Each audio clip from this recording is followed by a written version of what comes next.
me. Senator Marshall. Senator Marshall, you're recognized for your questions. Thank you, Chairman, and welcome, Postmaster General. Certainly understand you have an impossible job, and I hope I have time to ask you why is it impossible. But I want to start, we asked some folks back home, if you could be in front of the Postmaster General, what questions would they ask you? So this first one is from Mike from Topeka, and Stacy from Marysville had the same question. What is justifying the consistent price increases with no change or improvement in delivery time or service?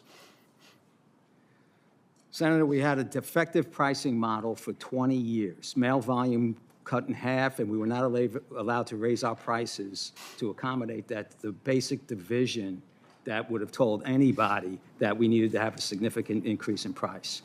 Also, during the time period that I've been here and raising prices, we've had 20% inflation. So under any circumstance, okay, the price, the prices that we have, the only thing we've raised our prices on have been mostly the inflation, right? And that is the case. The service was deteriorating when I walked in the door. It had been bad. It was getting worse. And we are the trajectory has to be stabilized before we start getting better. Thank you. I'll go to the next question. This one's from Dana from El Dorado. A lot of folks in rural Kansas do not get their mail in a timely manner.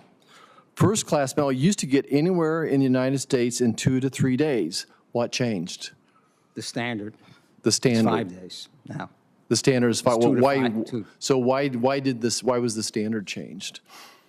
Because the operational cost because mail volume had declined 50%, over 50%.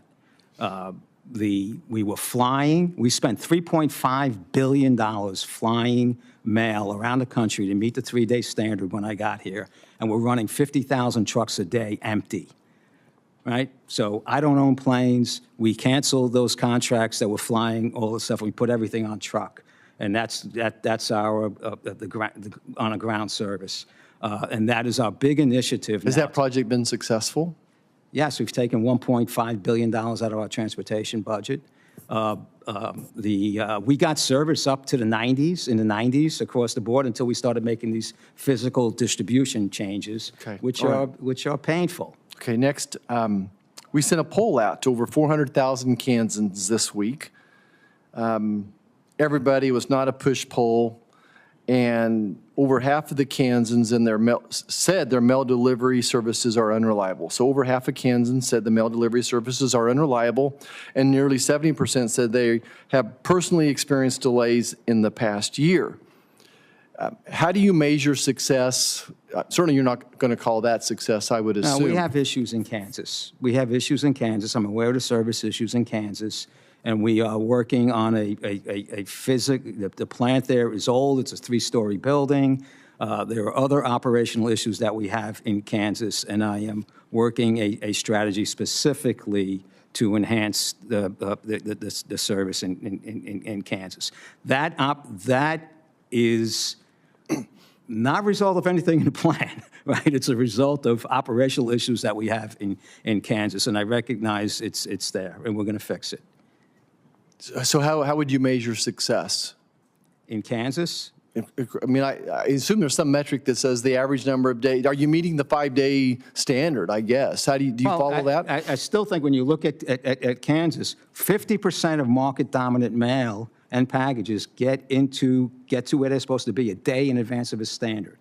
We have, in your case, you said 77, so we might be 77% on time. But the next day, we're within 90, we're in the 90s. Right now, with all the transitions of the traffic coming in and out that we need to make, I think that is part of the consequence of the damage that has been done to the organization over the past 2 decades. Okay. I need my next question. Postmaster General, the city of Winchester, Kansas, has been without a post office building since October 2020. City officials have been provided with a draft lease from the USPS, but have not received a signed, finalized lease allowing them to begin constructing a new building.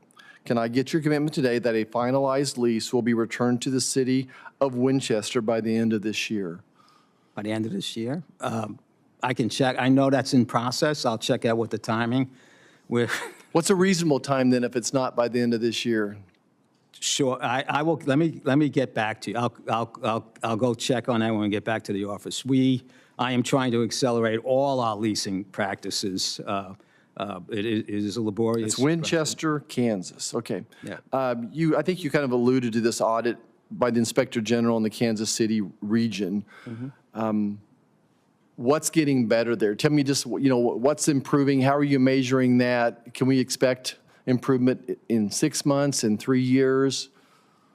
I think in the coming year we should have, in the coming year we should have. Kansas is in the middle of the country. Most of the service is 3-day service in and out, in and out of the country. And that's a tough service lane for us now because we're trying to stretch the transportation dollar and fill our trucks. So it is cumbersome when we're looking at some new routings and some new transportation modes that I think over the next 6 months we will start to see them take shape. Okay. But I still, we are. When I got here, there was the tail of the mail. If it didn't get there on time, it disappeared for 10 days. We are really focused on this window of, within 3 days, Okay. measuring that. I'm going to close with this question, Postmaster General. Explain to me where the resistance is. I think you're sincere. I think you want to fix the post office. I don't know that I could fix the post office. Besides throwing money at it, where's the resistance? I just feel like when I can see the strain in your voice that you want to fix this, you came in here, you want to. Who's the resistance to fixing this problem? I think there's a romance with an organization that long ago lost its ability to do the service that everybody expected. And that is what's at the issue here, right? It was obvious in the past, we let it go. Where there was a significant resistance to any, I have calls with congressmen, senators that even understand my plan.